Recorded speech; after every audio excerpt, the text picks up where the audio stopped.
আসসালামু আলাইকুম।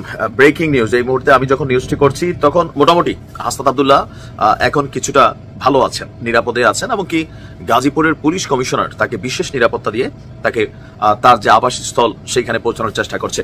ইতিমধ্যে আপনারা দেখেছেন সোশ্যাল মিডিয়াতে ভাইরাল হয়ে গেছে যে জাতীয় নাগরিক পার্টির ব্লুটুথ বয় হাসনাত আব্দুল্লাহ, যিনি কি বলা হয়ে থাকে যে এই যুগের কেউ কেউ বলেন যে হারকিউলিস, বাংলাদেশের বর্তমানে হারকিউলিস। তো তাকে আজকে সন্ধ্যা 6টার দিকে তার গাড়িতে একটা হামলা হয়েছে, আর এই হামলায় গাড়ির কাঁচ ভেঙে গেছে।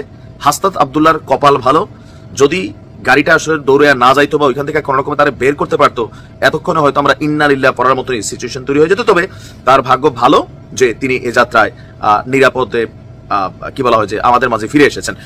গাজীপুরে আপনার তার গাড়িতে হামলা চালিয়েছে দুর্বৃত্তরা। এখন কারা এই দুর্বৃত্ত? এটা কি আওয়ামী লীগ পন্থী দুর্বৃত্ত, নাকি বিএনপি পন্থী, নাকি জাতীয় পার্টিপন্থী? কারণ এনসিপির আসলে শত্রুর এই মুহূর্তে অভাব নাই।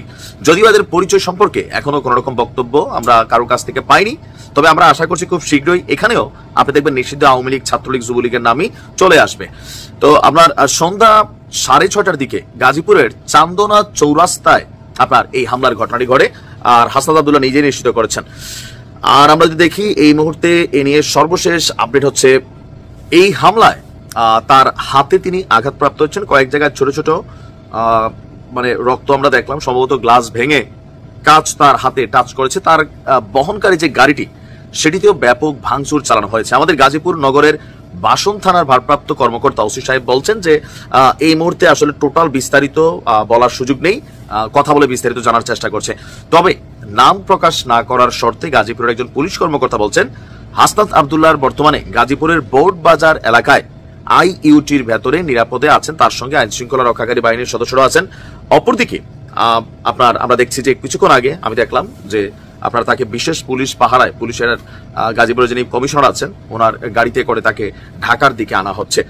এই ঘটনায় ইতিমধ্যে আমাদের সার্জিস তিনি আবার পোস্ট করেছেন যে যারা লোকাল পিপল আছেন, হাসনাতের গাড়িতে হামলা হয়েছে, গাড়ির কাঁচ ভেঙে গেছে, হাত রক্তাক্ত হয়েছে, আশেপাশে যারা আছেন হাসনাতকে প্রটেক্ট করুন। কি দিন চলে আসলো ভাবা যায়।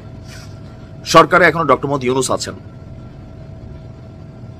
পুলিশের যে প্রটেকশন, ইতিহাসের বিরল প্রটেকশন তারা পাচ্ছেন, এগুলো কিন্তু আগামী দিনে পাবে না, এটা বাস্তবতা। কারণ আপনি দেখেন যে ছাত্রলীগের অবস্থা আজকে দেখেন, ক্ষমতায় নাই, দৌড়ের উপর আছে, পাবলিক দেখলে মারে, পুলিশ দেখলে পিটায়।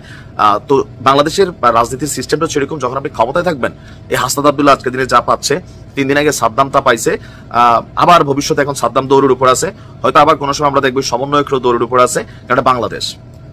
তবে এখানে সবচেয়ে গুরুত্বপূর্ণ যে জিনিসটা হচ্ছে, যে কোনো একটা দুর্ঘটনা ঘটে গেলে এটার দায়ভার আওয়ামী লীগের উপর দেওয়া যাবে। হাসনাতের এই মাইরের পরে, মানে তার হামলার পরে আবার হয়তো আওয়ামী লীগের বিরুদ্ধে একটা আওয়াজ উঠবে। গতকালকেই তারা ঘোষণা দিয়েছিল আওয়ামী লীগকে নিষিদ্ধ করার, যুবলীগ সহ বাকি যারা আছেন। এখন দেখা যাক এটা কি হয় আপাতত।